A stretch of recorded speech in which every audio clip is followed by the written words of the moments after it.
David Meerman Scott. I've written actually 5 books. The one that's the most popular is a book called The New Rules of Marketing and PR. You can see the cover over one of my shoulders, that one up there. It's actually was originally came out in hardcover in June 2007. It's now out in its second edition in a paperback version, and it's been published in 24 different languages, which is pretty exciting to me.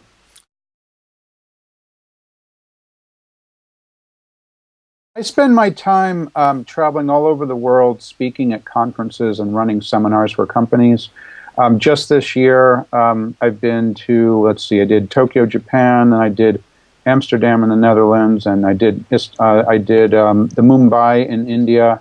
Of course, spoke to a group that you were a part of, although it was virtually, but down in Sydney. So that's really a cool part of my job, is being able to interact with people all over the world.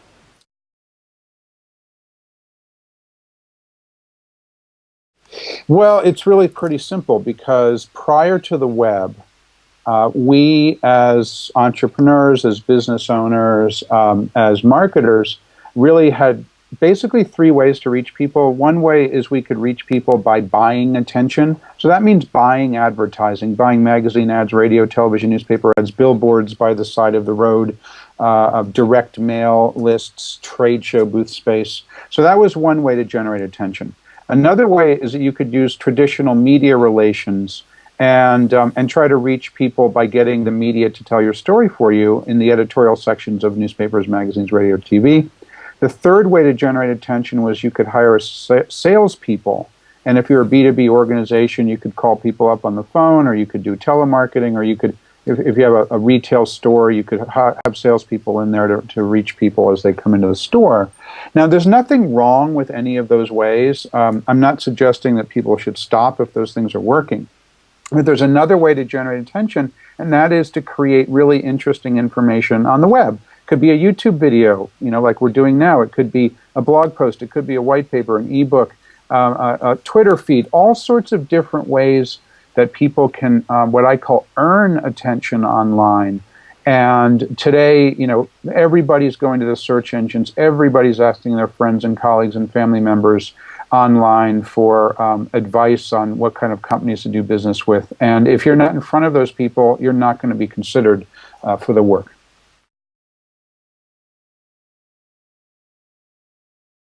The main thing to get going is, it's pretty hard sometimes for traditional marketers, but it's this concept that nobody really cares about you nor your products, and what they really care about are themselves.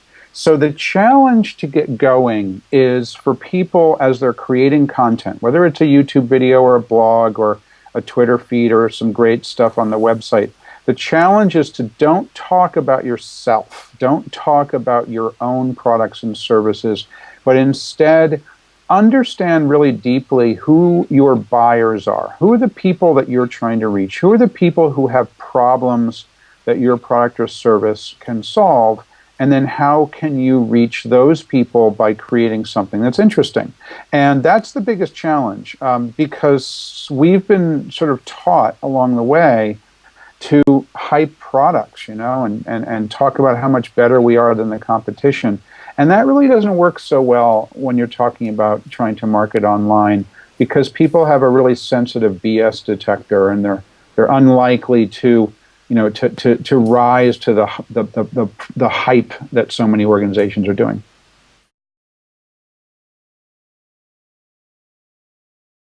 So when the New Rules of Marketing and PR, the first edition, came out back in June of 2007, I did something that no author had done before. I listed 163 bloggers in the acknowledgments of the book.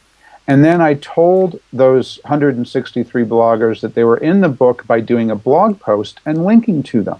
Now, of course, as any blogger would know, when somebody links to your blog post, you know it because it comes up on your Google alerts, or you see it in your statistics, or you do find out that somebody's talking about you. So these blogs was like, oh my God, what's going on? David Scott just wrote about me in his book.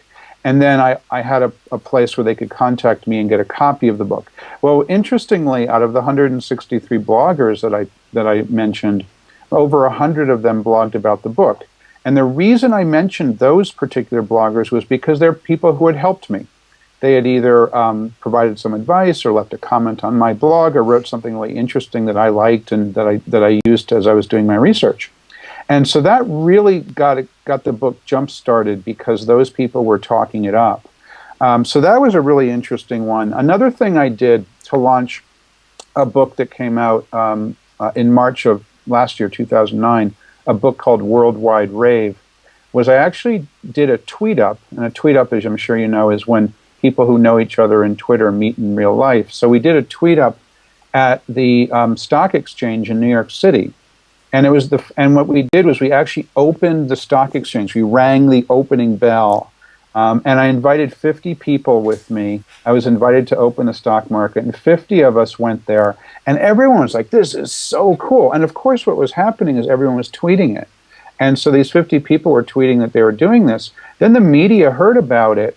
So it was covered on Fox News, it was covered on CNN, it was covered by the Wall Street Journal, it was covered by National Public Radio in the States. So I estimate that 30 million people saw me open the stock exchange with my friends, my Twitter friends, and every one of those people heard about the title of the book.